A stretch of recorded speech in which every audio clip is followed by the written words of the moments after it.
vamos a estar hablando de una serie de obras que corresponden a una época diferente. Vamos a iniciar con la Edad Media. Esta inicia en el año 476 y va culminando a mediados del año 1450. Fue una época bastante extensa que se encontraba en el poder de la iglesia, que se encontraba en las manos de los nobles. Por ende, en este caso en particular, la música fue bastante influenciada por este tema religioso. Hay un personaje muy importante para esta época que es Jaime de Machaut, quien era conocido por su habilidad para combinar complejas estructuras. Además, este es uno de los compositores destacados en el Ars Nova, que es un estilo musical que corresponde o nace en Francia.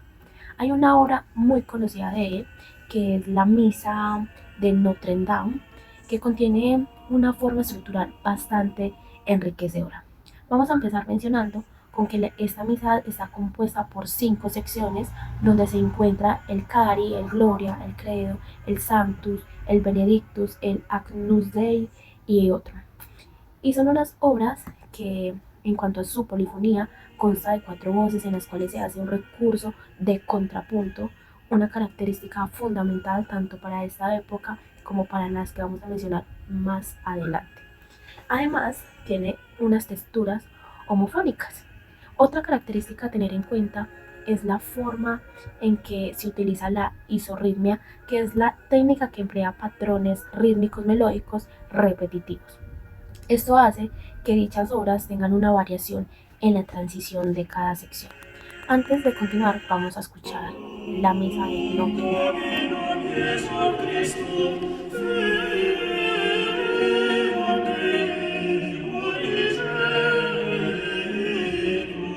Como logramos escuchar, la textura de estas obras tienen como principal las voces, donde su textura polifónica consta de 4 voces, donde se encuentra la voz superior, la voz media, la voz estructural, la voz melódica, la voz contratenor, que refuerza la voz tenor, y al mismo tiempo proporciona una contraparte rítmica y melódica. Algo a tener en cuenta es que Machaut tiene técnicas contrapuntistas con imitaciones entre las voces. Y esto se puede detallar en cada una de las obras que acabamos de escuchar, en donde las voces entran y salen en imitación, creando una textura envolvente.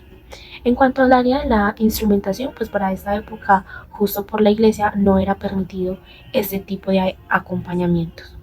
Por otro lado, las características estéticas de esta época se ven perfectamente detalladas a nivel musical, donde la polifonía empieza a evolucionar creando una independencia en las voces. También vemos el uso del contrapunto, donde las voces se imitan y a su vez se entrelazan.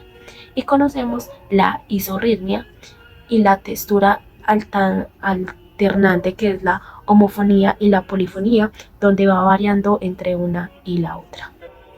Ahora pasamos a la época del Renacimiento, que inicia una vez da cierre la Edad Media, que fue en el año 1450, y culmina en el año 1601.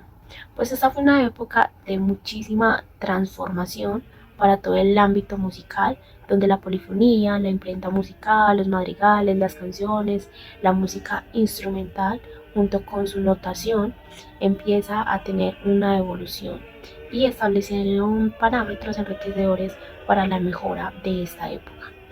Hay un personaje bastante importante para esta época, quien es Palestrina, puesto que fue uno de los compositores más destacados del Renacimiento. Él tenía una figura clave en la música sacra e influenció mucho en el área de la música sacra occidental. Pues su estructura formal consistía en que estaba destinada a la liturgia católica y sigue un patrón común dentro del contexto de la música renacentista. Una obra bastante famosa de él es la Misa Brevis, la cual logramos escuchar, y al hacerlo podemos encontrar en primer lugar un equilibrio y una proporción que disminuye las secciones de manera uniforme, asegurando una progresión coherente. Al mismo tiempo, hay una clara división de secciones que corresponde a las divisiones del texto litúrgico. Antes de continuar, vamos a escucharla. La textura que compone a esta obra, la Misa Brevis, es completa. lo cual quiere decir que presenta varias líneas melódicas independientes que se entrelazan de manera armónica en cuanto a una instrumentación. Palestrina tiene algo muy interesante y es que escribió esta misa para coro en forma de a capela. Claramente no hacía recurso de un acompañamiento instrumental. Quizás aún continúa influenciando un poco la religión.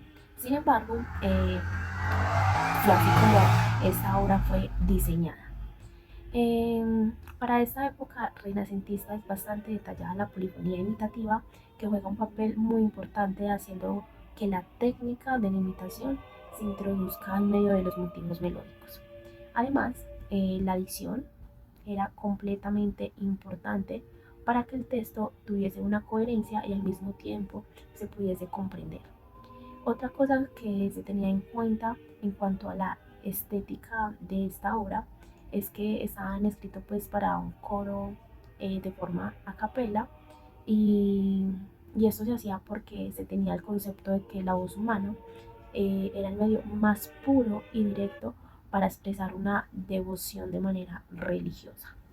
Vamos a hablar del barroco, eh, que fue una época donde podemos decir que la evolución fue demasiado notable en todas las áreas, pero en cuanto a la música, que es lo que nos compete en este momento, fue demasiado relevante porque se aplicó todo lo que tenía que ver con el barroco, todo el tema del dramatismo, todo el tema de la expresión, del sentir, de que todo tuviese un sentido y de que fuese lo más real posible. Precisamente fue esto lo que caracterizó a la época del barroco. Tenemos un personaje que fue leyenda para esta época y que hoy en día se sigue nombrando con la misma vehemencia y es el famoso Bach.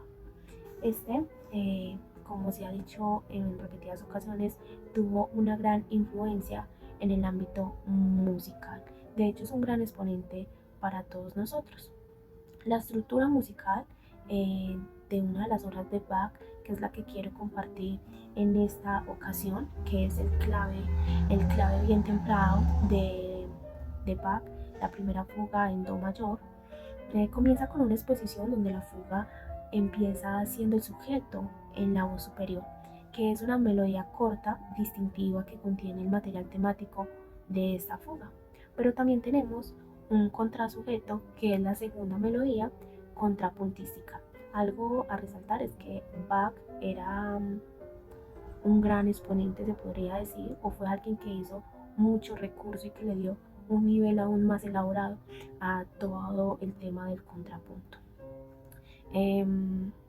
Esta pues se entrelaza con el sujeto principal y eso es lo que le da un cuerpo muy armonioso a su obra.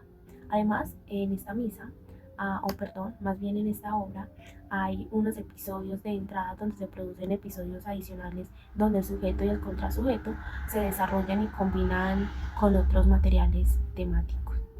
Y bueno, vamos a escuchar la obra para que comprendamos un poco mejor lo que se está mencionando.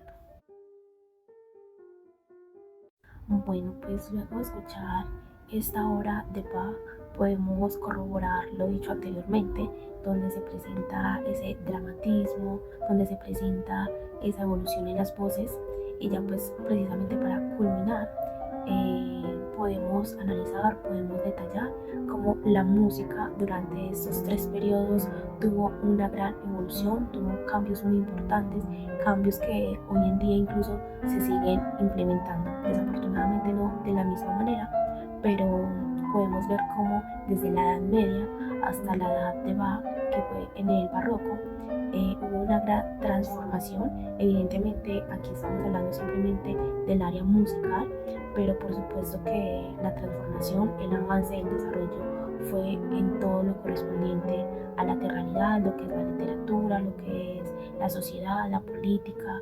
Pasamos de estar dirigidos por la religión a ser un poco más liberales y bueno, básicamente eso fue todo en este corto video.